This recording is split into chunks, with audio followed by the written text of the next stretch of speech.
Imagine having $5,000 to spend on non-food and non-essential products like expensive shoes and a nice holiday.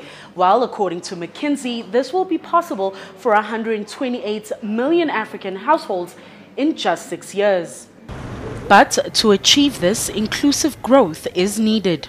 How opportunities are being created or not created for the vast majority of people in both rich and poor countries.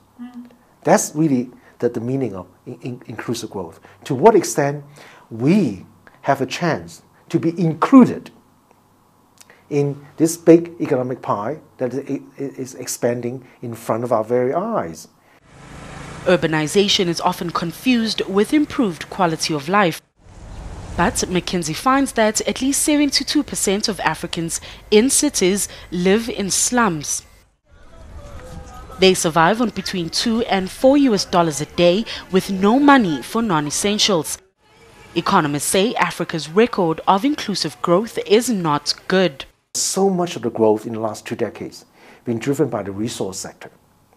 Now, the resource sector is very narrow, even though with massive investment it affects GDP growth numbers. So suddenly you would have Angola growing at 16% per year. Oh my God, what an amazing record.